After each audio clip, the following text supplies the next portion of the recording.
Hello, this is Charlie Pellerin again, continuing to narrate these slides for you.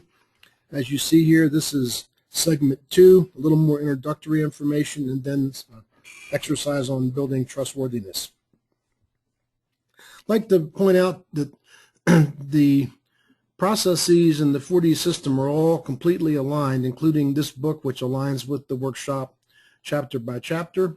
It's a very excellent reference document for people who want to study anything in the workshop in more depth, and also that the you have a workbook for every participant to record your findings. This is a great summary of the diagnostics and the other data that you acquired during this event. This is kind of a fun slide. I asked the participants, raise your hand if you've had success changing other people, and usually no hands go up. Then raise your hand if you've had success changing your spouse. And this is kind of fun because I talk about the fact that in a workshop a lady raised her hand and I said, really, how'd you do it? And she said, divorce. Well, that wasn't the idea. The point here is that mindset is everything, as we're going to see more and more. And what the mindset that's going to work for you, the mindset that's going to be effective, is that you're here to change yourself. And I sort of joke the workshop to change other people's down the hall.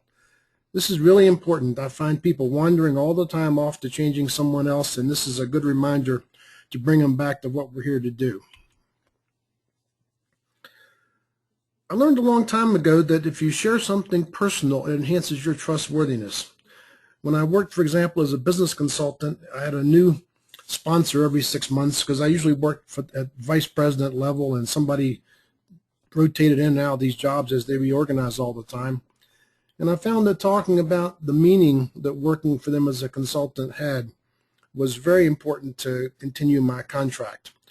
In fact, on one occasion, a lady said to me, I worked for a certain big manager that I thought was a wonderful person, said I never trusted him. I said, really, why? I said, well, he never shared anything personal. So this is the exercise we're going to set up.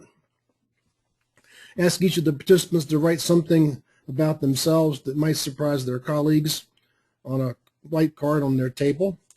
I think it's also a good idea to see if you can do things that are cross-gender, like women riding motorcycles or men doing ballet or cooking.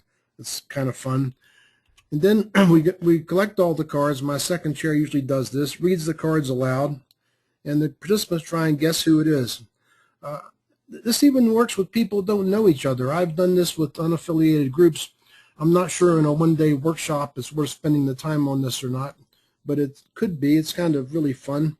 And then if no one can guess, which they can't if nobody knows each other, except by looking around, but they'll try anyway, we ask the person to fess up, say who they are. Then they have the person stand and describe the results they're accountable to produce in their job. This is because this expression I like so much, where attention goes, power flows. Accountability is very, very crucial to success in every aspect of life, and especially for leaders. And beginning to think about this, I think, is good. There's another drumbeat of repetition through the workshop about important themes, and accountability is something we're going to come back to time and time again. That completes that brief module, and we'll stop now, and next up will be the fifth force. Thank you very much, and have a great day wherever you are. Bye-bye.